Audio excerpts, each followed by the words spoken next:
एक पुस्तक का सारांश आप सभी लोगों के सामने मैं पेश करना चाहूँगा।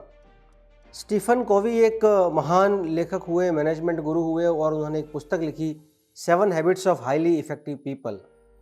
इस पुस्तक के माध्यम से उन्होंने अपने जीवन में 3000 से भी अधिक सफलतम व्यक्तियों के जीवन जीवनी का अध्ययन किया और अध्ययन करने के पश्चात वो एक निष्कर्ष पर पहुँचे कि ऐसी क्या 7 आदतें थी जिसकी वजह से ये सफलतम व्यक्ति अपने जीवन के उस मुकाम तक पहुँचे जहाँ तक एक आम इंसान नहीं पहुँच सकता है। ये पुस्तक वर्ल्ड के जितने भी ए स्कूल्स, बी स्कूल्स हैं, उन सारी स्कूल्स में, प्रीमियर स्कूल्स में पढ़ाई जाती है और शायद ही फॉर्च्यून 500 कंपनीज के किसी सीईओ, डायरेक्टर्स या उस कंपनी के मालिक ने इस पुस्तक का अध्ययन नहीं किया हो। जितने भी आईआईएम्स, आईआईटीज़ जो हैं वो इस पुस्तक का क्रैश कोर्स है, वो कोई 1 हफ्ते का, कोई 1 महीने का और कोई 6 महीने का करवा रहे हैं। तो आइए देखते हैं कि इस पुस्तक के माध्यम से स्टीफन कोवी कहना क्या चाह रहे हैं। उन्होंने सफलतम व्यक्तियों के जीवन में काम आने वाली वो 7 आदतें कौन सी थी उसका बखूबी बहुत ही अच्छे से वर्णन किया है और सफल भी केवल जीवन के एक क्षेत्र में नहीं, उन्होंने उन सभी व्यक्तियों का अध्ययन किया जो एक बिजनेसमैन के रूप में, एक पति के रूप में, एक भाई के रूप में, एक बेटे के रूप में, जीवन के हर तरह के व्यक्तियों का उन्होंने अध्ययन किया और वो इस निष्कर्ष पर पहुंचे कि वो 7 आदतें कौन सी थी जो व्यक्ति को सफल बनाती है। पहली आदत थी जिसको उन्होंने कहा बी प्रोएक्टिव। हम सभी लोग एक्टिव तो हैं लेकिन प्रोएक्टिव नहीं हैं। यहाँ पर प्रोएक्टिव का मतलब है प्रतिकूल परिस्थिति में सानुकूल प्रतिभाव। हम सभी लोग, हमारे जीवन में कुछ माइन्यूट सी हैपनिंग्स होती हैं तो हम डेविएट हो जाते हैं। अ सेटबैक, अ फेल्योर, छोटा सा एक फेल्योर आता है और हम अपने आप से डेविएट हो जाते हैं और हम कुछ ऐसा काम कर बैठते हैं, हम डिप्रेशन में आ जाते हैं, हम इवन सुसाइड तक करने का सोच लेते हैं। प्रोएक्टिव का मतलब है आप अपने घर में बैठे हो, 10 सदस्यों के बीच में आपका कोई विचार था, उन 10 सदस्यों के द्वारा स्वीकार नहीं किया गया, फिर भी आप उन 9 सदस्यों के द्वारा दिए गए सुझाव को स्वीकार करते हो और उनके साथ उसी ऊर्जा, कार्यक्षमता और दक्षता के साथ में अपनी ओर से संलग्न होते हो। आप किसी संस्था में काम कर रहे हैं और आपके प्रोजेक्ट को आपके मालिक ने स्वीकार नहीं किया और उसी प्रोजेक्ट को जो आपके कलीग ने बनाया है उसको आपके मालिक ने स्वीकार कर लिया और उस प्रोजेक्ट के साथ में आप अपने तन, मन और लगन के साथ में जुट जाते हो उसकी सफलता के लिए।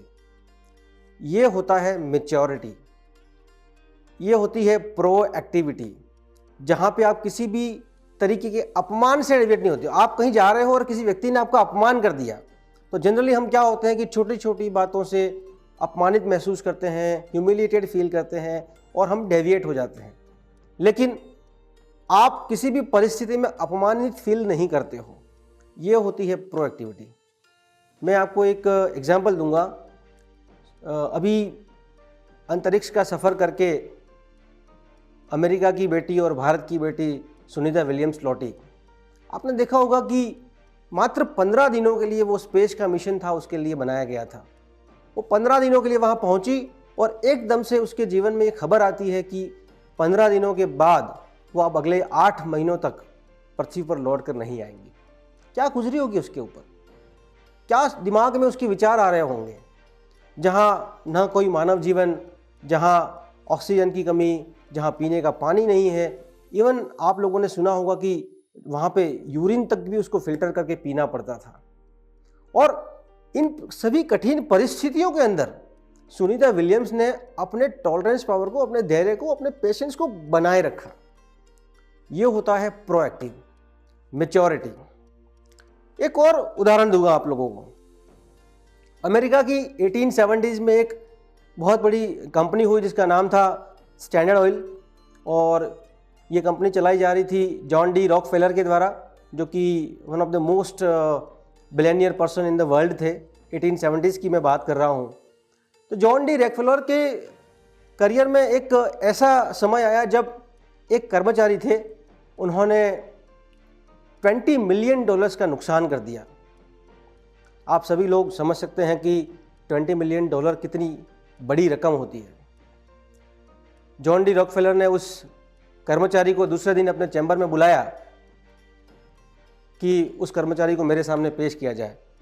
जब कर्मचारी को यह सूचना दी गई कि चेयरमैन साहब कंपनी के आपसे मिलना चाह रहे हैं, ही वॉज क्वाइट शिवरिंग, एकदम से उसके शरीर में कंपन सा हो रहा था और उसने यह तय कर लिया था कि आज मेरा इस कंपनी के अंदर अंतिम दिन है। वो कर्मचारी जैसे ही जॉन डी रॉकफेलर के चैम्बर में प्रवेश करते हैं, जॉन डी रॉकफेलर से वो हाथ जोड़ के और कान पकड़ के माफ़ी मांगते हैं। Sir, this will not happen again, I know that you will throw me out from this company today onwards. John D Rockefeller ने हल्की सी मुस्कुराहट दी और मुस्कुराहट देने के बाद अपनी पास की दराज में से कागज़ निकाला और उस कागज़ पर उस कर्मचारी को यह लिख करके दे दिया कि मैं तुमको आज से आप जिस पोजीशन पर हैं उस पोजीशन से 2 पद ऊपर प्रमोट कर रहा हूं। यह सुनना उस कर्मचारी के लिए आश्चर्य से कम नहीं था, लेकिन जॉन डी रॉकफेलर का कहना था कि मुझे पता है कि तुमने ये गलती जो है वो जानबूझकर नहीं करी है। You are burning out from within, लेकिन मुझे ये भी पता है कि आने वाले समय में तुम इस गलती से लर्निंग लेकर के और कंपनी को कई करोड़ों लाखों रुपया फ़ायदे में भी पहुंचा सकते हो। आई know that what level of hard work you have done in reaching this Heights. आज मेरी ये कंपनी इतने सालों में इस लेवल तक पहुंची है तो आपने कितनी मेहनत करी है। सो मुझे पता है कि वो सारे हार्डवर्क आपने जो आज तक किए हैं वो सारे हार्डवर्क मेरे पास मेरे जहन में नोट हैं। इसलिए मैं तुम्हारी एक छोटी सी गलती के लिए तुमको मैं इस तरह की सज़ा नहीं दूंगा, बल्कि मैं चाहूँगा कि तुम 2 पद ऊपर पर बैठ करके इस गलती को कैसे हम सुधार कर सकते हैं और इस लर्निंग से हम इस कंपनी को और आगे कैसे बढ़ा सकते हैं उस पर काम करो। इस लेवल की मैच्योरिटी, इस लेवल की प्रोएक्टिवनेस क्या हम सभी में है? नहीं।